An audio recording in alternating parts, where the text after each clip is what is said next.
Hello, everyone. My name is Brittany, and today I'm here with Ken Spencer, author of Mithral, Rattlesnakes, and a Cask of Dwarven Whiskey. Ken, how are you today? I'm just fine. How are you doing? Doing well, doing well. So, we're here to talk about your latest project. Can you tell us a little bit about the story and just overall premise of it? Of course, Mithral Rattlesnakes and a Cask of Dwarven Whiskey, currently on Indiegogo. So we've funded and we're looking for additional funding.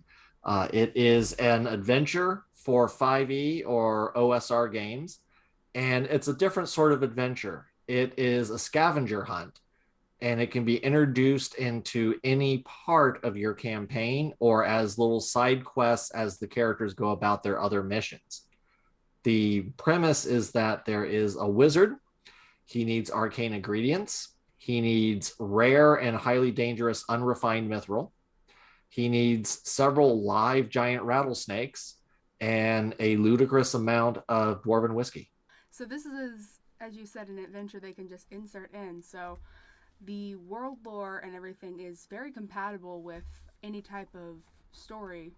Yes, it is. It's set in the Lost Lands and the Borderlands provinces, but those Borderlands provinces themselves are a very common general fantasy trope region. So you can move that around to whatever your campaign world has, as long as you have dwarven mines with mithril and giant rattlesnakes in a forest and a shipwreck full of dwarven whiskey. All right. I like that. I gotta ask, the title is very eye catching and very specific, I would say. What inspired this story? Because it sounds incredibly unique and really interesting. Well, Bill Webb at Frog God Games, he sent me a link to a news story several years ago about two people in Florida who were arrested and they had uranium, rattlesnakes, and whiskey in their car. And he said, "Can you make this into an adventure?" So I sat down, and Mithral Rattlesnakes and a Cask of Dwarven Whiskey is what came out. I love that. That's amazing. So, do you often get sent newsletters or like No, articles? no. This was the first and only time. We're those of us who are writers here at Frog God and at Necromancer Games are used to Bill Webb sending us ideas and can you make this into an adventure? And sometimes we can figure it out and sometimes we can't, but quite often that itself is not unusual. But to be sent a news article and said, can you turn this into something, that was a first. So, does this mean that there is potential for us to have more stories with the mythical beast Florida Man? We could indeed.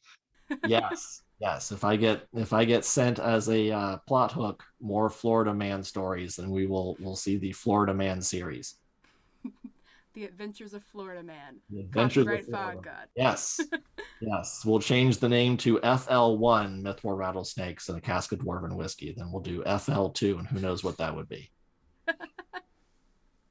All right. So, with Mithral Rattlesnakes, what's something that you look forward to people experiencing in that adventure? Well, it's sort of in three pieces. So you could think of it as three acts, interspersed with whatever your characters are doing to transport this stuff around. I really, really like, because it's one of my favorite tropes, involving the unrefined mithril. So I treated it like a radioactive substance, but like a 50s sci-fi radioactive substance. So it makes the catfish in the river huge and mutated and ferocious. It makes the people who live by the river into horrid mutants who are somewhat cannibalistic, that sort of thing. And that was a lot of fun to kind of work with these classic movie monster tropes. And then the rattlesnakes present their own problem because you have to capture them alive and transport them alive, and they're giant rattlesnakes. So they're 20, 30 feet long. So, it's like kind of like Black Lagoon monster esque. Kind of, yeah. And, you're there to take it alive. And it sort of can become a quest, not so much for the rattlesnakes, but for giant rats to feed and capture and lure the rattlesnakes along. That was one of my favorite parts. And the third part, for the Cask of Dwarven whiskey, there's a shipwreck, there's a cove where the natural flow of the tide brings debris and shipwreck pieces and detritus and flotsam and jetsam up onto the beach.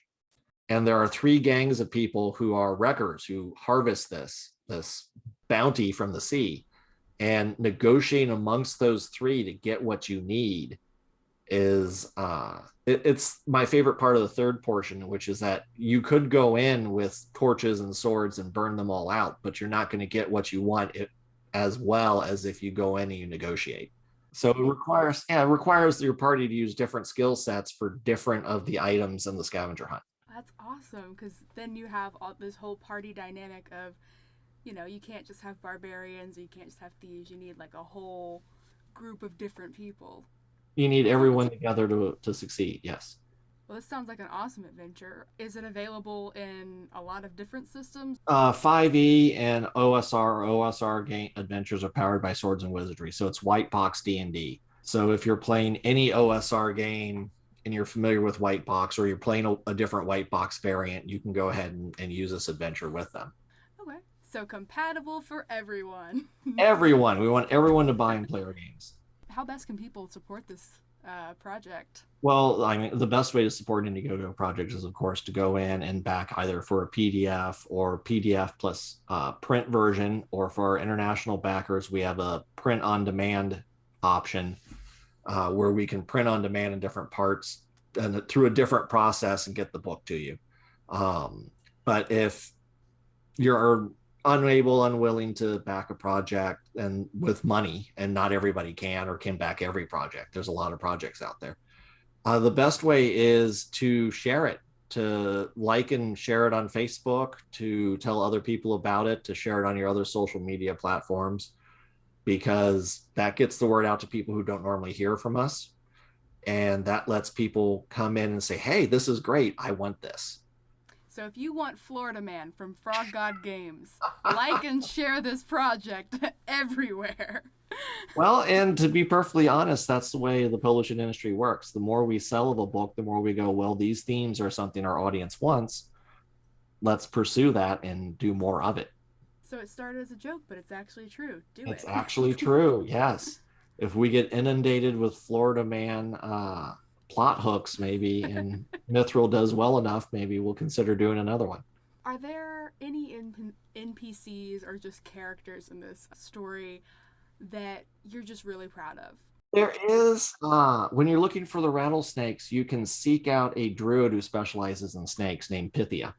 And I set her up as, imagine the stereotypical crazy cat lady on the street, only it's snakes. Oh, that's fantastic. So you go into her house and there's snakes just slithering all over the place. She's feeding the local wild snakes. Ugh. Yeah. That's terrible, and I love it. The artwork, and you can see in our Indiegogo of Pythia's house, is just, it's full of snakes, because that's what she does. She loves snakes. So the snakes are like her babies, and she just... Oh, exactly. And if she was in the modern world, her Facebook would be nothing but snake pics. And she strikes me, I mean, I didn't put this in the adventure because it's a little too far and it's a fantasy adventure, but if it was a modern adventure, she would have little outfits for him. She would have little hats.